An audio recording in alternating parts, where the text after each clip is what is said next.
मुफ्ती तारिक मसूद के बयानात के लिए तारिक मसूद बयान को सब्सक्राइब करें। तारिक मसूद बयान। मजीद में अल्लाह ताला ने रमजान में ज़ौजा के करीब जाने से सहाबा को मना किया था। बड़ा दिलचस्प वाक़या है। रमजान की रातों में भी ज़ौजा के करीब जाने से मना किया था। एक सहाबी थे, वो रात में कहीं चले गए, अब बड़े परेशान हुए, रसूलुल्लाह सल्लल्लाहु अलैहि वसल्लम के पास आए, अर्ज़ किया या रसूल अल्लाह, मुझसे गलती हुई, रमज़ान की रात में मैंने अपनी ज़ौजा के करीब चला। आपने फरमाया क्यों? वो बड़ा दिलचस्प सा वाक़या है, बज़ाहिर थोड़ा हया के खिलाफ भी है, लेकिन इतना भी नहीं है। वो कह रहे मेरी ज़ौजा कहीं पानी भरने के लिए जा रही थी, उनकी पिंडली खुली तो मेरी नज़र बीवी की पिंडली पर पड़ी और मैं बस पागल हो गया बीवी के इश्क में। मैं ये इसलिए बयान कर रहा हूँ कि जो लोग नज़र की हिफाजत करते हैं वो बीवी के इश्क में पागल होते हैं। जो दिन रात इंटरनेट पर पिंडलियां देखते रहते हैं, उन्हें बीवी की पिंडली भी क्या, शक्ल भी अच्छी नहीं लगती उनको। बदनजरी का ये अजाब है, वबाल है कि जो अल्लाह ने घर में आपके लिए बिठाई है वो आपको अच्छी नहीं लगेगी।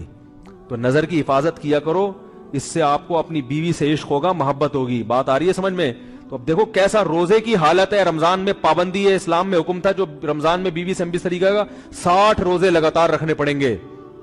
कितना बड़ा जुर्म, लेकिन सहाबी से बर्दाश्त नहीं हुआ। सिर्फ ज़ौजा के पांव पे नजर पड़ी है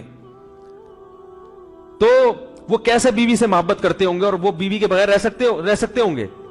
और आज लोगों के फोन आते हैं, हमारी बेगम जिस दिन मैके जाती है इतनी खुशी है, ऐसा अच्छा सा फील होता है, ऐसा अजीब सा महसूस हो रहा होता है जैसे आजाद हो गए। तो मैं कहता हूँ जाहिर है अब तुम्हें मौका मिल गया कुंडी लगाने का, ठीक है ना, और ये आंख मटक्के करने का, तो खुश तो हो गए। तो ये भी एक अजाब है जो लिबरल लोग ने जिस अजाब में डाला हुआ है ना, इसमें औरत के हुकूक नहीं है। औरत के हुकूक नजर की हिफाजत में और औरत के पर्दा करने में है। जब मर्द बाहर निकलेगा सब पर्दे में होंगी तो आएगा किसके पास? बेगम के पास ही आएगा। तो इतने मुंह काला करने के रास्ते खोल दिए हैं, तो जाहिर है फिर कामयाब इज़्दिवाजी जिंदगी नहीं होती। तो नबी के पास आए, अर्ज़ किया या रसूल अल्लाह मैं बर्दाश्त नहीं कर पाया। तो आप मुस्कुरा दिए। तो वह नबी के पास गए, या रसूल अल्लाह ऐसे हुआ, मुझसे गलती हो गई। तो आपने फरमाया क्यों? फरमाया ऐसा हो गया था। तो आप सल्लल्लाहु अलैहि वसल्लम ने फरमाया 60 रोजे रखो लगातार। उन्होंने फरमाया एक की ताकत नहीं है, उसमें ये हो गया 60 भाई कैसे रखूंगा, नहीं है ताकत 60। आपने फरमाया ठीक है, फिर 60 गरीबों को 2 टाइम का खाना खिलाओ। फरमाया इसकी भी ताकत, बोलो भाई, नहीं। इतने में एक सहाबी लाए कोई चीज सदका करने के लिए। तो आपने फरमाया चलो असल हुक्म तो यही है कि 60 रोजे या फिर 60 गरीबों को खाना, वो नहीं तो चलो फिलहाल इनको तंबी के लिए कुछ इनके से सदका करवा लेता हूं। फरमाया चलो ये फलां खैरात की एक चीज लेकर आए हैं, तुम ये लेके गरीबों में बांट दो। उन्होंने फरमाया मुझसे ज्यादा गरीब पूरे मदीना में अरे भाई कोई भी नहीं। आप सल्लल्लाहु अलैहि वसल्लम मुस्कुराने लगे, फरमाया जाओ खाओ और बच्चों को खिलाओ। वाह भाई, गलती भी हुई और घर में राशन भी आ गया। तो इसके बाद कुरान की आयत नाजिल हुई कि उहिल्ला लकुम लैलतस सियामि रफसु इला निसाइकुम हुन्ना लिबासुल लकुम व अंतुम लिबासुल लहुन्ना अलिमल्लाहु अन्नकुम कुंतुम तख्तानूना अनफुसकुम फताबा अलैकुम वअफा अन्कुम फलआना बाशिरूहुन्ना वब्तगू मा कतबल्लाहु लकुम। फरमाया अल्लाह को पता है कि तुम इस हुक्म पर अमल नहीं कर सकते, लिहाजा रमजान की रातों में तुम्हें अपनी बीवी के पास जाने की इजाजत है, लिहाजा उनके पास जाया करो और उस औलाद को तलाश करो जो अल्लाह ने तुम्हारे मुकद्दर में लिख दी है।